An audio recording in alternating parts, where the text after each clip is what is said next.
All right, let's talk Dallas Cowboys draft here. The Dallas Cowboys had a controversial draft, specifically among Cowboys fans. I saw many Cowboys fans not loving this draft. Well, let's get into it. I don't know if I necessarily dislike it as much as some people do, but I definitely think that there are some picks that were head scratchers, certainly. Some picks I like, though, too. What you see next to me is every player they drafted, what position they play, and then the two numbers are where they were drafted and what the consensus big board had them drafted, where it had them drafted to be. So for Mazi Smith, their first round selection, he was picked with the 26th overall pick, was projected to be 35. And, I really like Mazi Smith. I think he's a good player. I think he's someone who should just come in and be a good run stuffing defensive lineman right away, which is something I think the Cowboys have they need. I think that there's something that they could definitely look towards, as I think stopping the run hasn't always been a strength for them. So getting someone who can just be an interior run stuffer should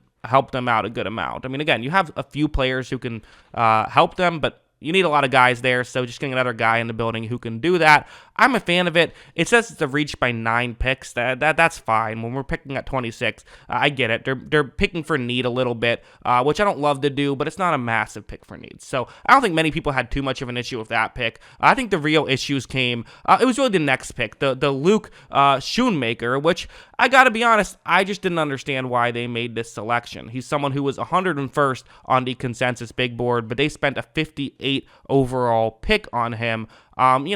Hasn't had a ton of production, really, so I don't know exactly what they're looking for. He didn't seem to be a great college player and was someone who I didn't really pay much attention to. I said, okay, well, he's not going round 1 when I was doing my evaluation, or round 2, and kind of just didn't pay too much attention. No, they spend a 58 overall pick on him when I think there were better tight ends available. So this was a weird pick. I definitely think that it's fair to criticize this one.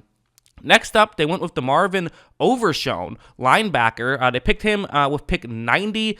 He is somewhat, he was 105 on a consensus big board. So again, not a massive reach, but I think you would like to start to see some of these guys be higher on the consensus big board than they were when the Cowboys drafted them, potentially. But again, Cowboys kind of have the mindset of when they like a guy, they just go out and get that guy. I mean, this is something that they've done, and we saw it work really well last year. They got a great tackle that many people, Tyler Smith, that many people didn't think would be a great player for them, but he has been. So people called that a reach, and it wasn't. But again, I wouldn't play that game for too long. It can work every now and then. I wouldn't want to live in that world necessarily. Overshown, someone who I think could definitely do some interesting things, but as of right now, we'll see how it works out. Hasn't shown a ton. Again, not great analytics if you're into that kind of thing. We didn't have,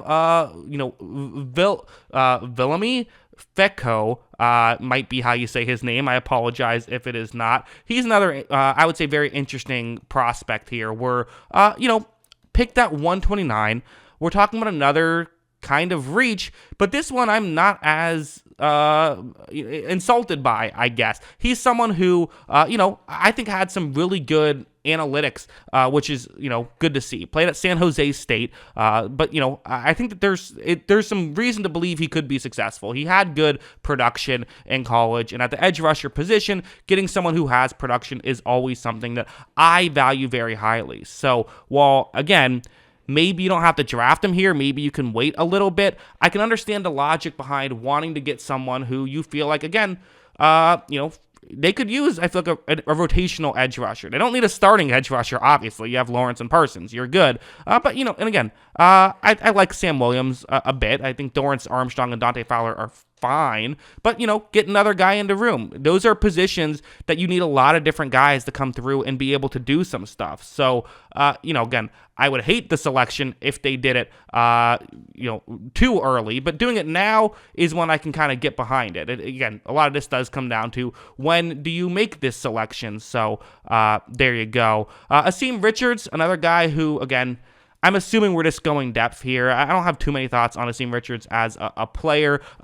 Was picked at 169. Again, another slight reach, which, the thing about slight reach is it's like they do kind of build up, right? I mean, when you're consistently getting guys that, maybe people will say, oh, who cares about the consensus big board? But historically, when you draft someone who is 30 picks earlier, let's say you draft someone, let's just use an extreme example to make a point. Let's say you draft someone who was projected to be a pick 100 and you draft them at pick 25. More often than not, that player ends up playing like a guy who should have been drafted at pick 100 than a guy who should have been drafted at pick 25. Like I said, the Cowboys do have an exception to that rule, but I don't want to chase exceptions. And again, Eric Scott here, who was not projected to be a top 400 player on the consensus big board.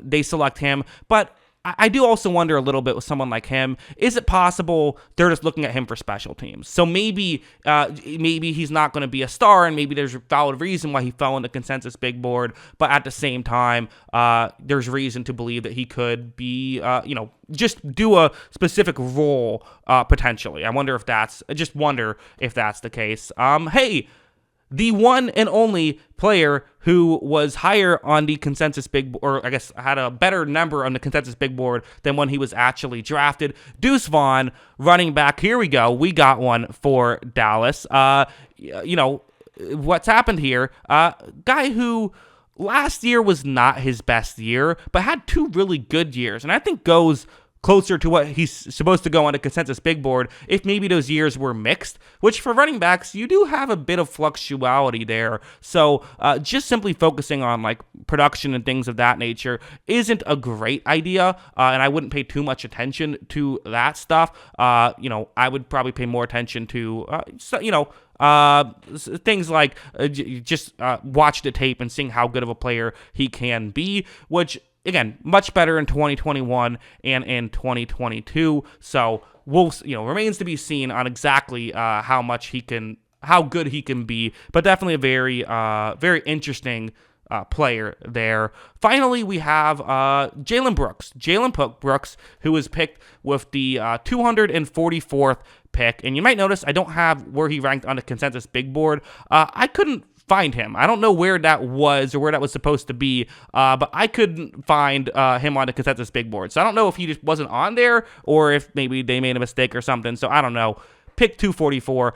I'm assuming we're talking about a special teams guy here. I think that's what I would expect. So my kind of main thoughts about the Cowboys is it's an underwhelming draft. I think that's fair to say. I don't think it's a disaster because I do think like Mazi Smith should be good, and a lot of these players are still solid, but it almost feels like this is the draft you expect out of a team that like didn't have a second round pick or something, like then it would almost like make sense that these are the players that they got. It just feels weird. The one thing they did a good job of is getting extra picks. So because of the fact that they have 8 picks instead of your typical 7, that helps. Getting an extra pick, an extra dart at the dartboard, sure, but still, this is an underwhelming draft, certainly. So I don't necessarily hate the draft. It's really the Luke Schoonmaker pick is the one I hate, and then a lot of ones where I'm like, that's probably not what I would have done. So yeah, those are kind of my thoughts on the Cowboys draft. What are yours? Let me know in the comments below.